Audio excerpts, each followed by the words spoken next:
I think he can run under 327 because if he doesn't run into the back of Jakob, he might have run 327 low in the Olympics. So a sub 327 wouldn't shock me. A world record would, but it would not shock me if Jakob breaks the world record. So I would love to see that. I don't know if that's on the cards or not, but that would be really exciting. I mean, but, you said one thing, he had the perfect rabbit in the Olympics. He will have the perfect rabbit again here, even better, because they'll have wavelength instead of Jakob having to like go out too fast the first 400. It'll be perfectly paced. So, God, this is going to be great. Maybe it's just me. I'm projecting. I'm having a mental letdown since the Olympics. I'm assuming Cole's going to have a little one, but maybe he just is really effing motivated. It's like, I'm going to show you I'm the effing man. Oh my God, if he takes down Jakob here, I mean, he takes down Jakob in this race.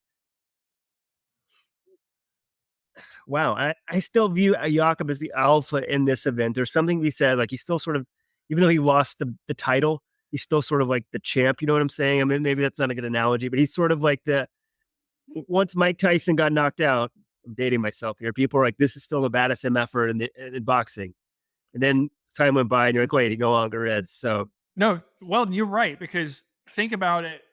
If Cole Hocker beats him and runs like 326 or super fast in this race in Lausanne, how is Jakob going to convince himself going into next year that he's still the best guy in the 1500? He will have lost to Kerr and Eugene at the Diamond League, the pre-classic back in May.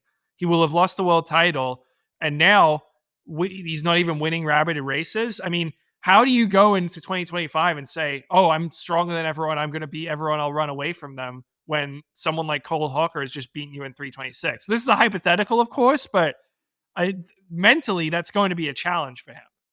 Yeah, this is huge. This is huge because if he gets beat here, he's not the top dog. In a rabbited race, no excuses. I'm tired of it.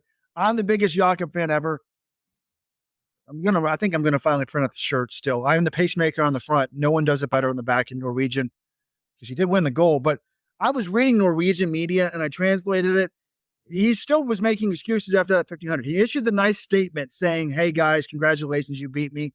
But one of these articles, again, this could be, subject to Google Translate or Bing Translate, but it says, of course I'm disappointed this after the 1500, but there are different reasons for things that happen, but it's a bit sad that I'm ruining myself. He's still talking about this bullshit that how he ruined himself by running too fast in the first lap and then trying to push it when he thought he had the break. And I don't know. He thought he was in the most amazing shape. To me, it's not a good excuse. Like, he felt so good in the Olympics, he thought he could push it. He thought he could break those guys in the middle of the race, and he couldn't do it. Now, friend of Let's Run, Cathal Dennehy from Ireland, he had an interesting take on Twitter. Sometimes when I've gotten my pencil out and analyzed the 1500, he just did some screenshots.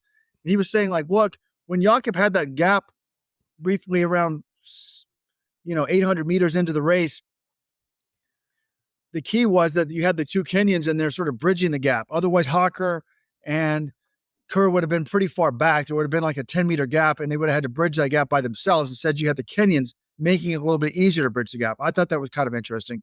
But, yeah, no more excuses.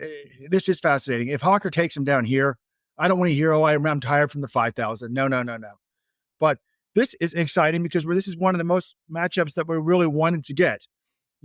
And we came up with this list of like, what races do you really want to see for the end of the year? Hocker versus Ingebrigtsen. We're getting that. We're going to get Kerr in there too. We're going to get Nagus in a few weeks. So that's cool.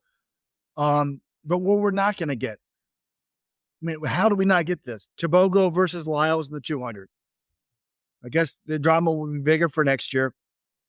I really want to see a steeplechase rematch between Gurman and Al-Bakali.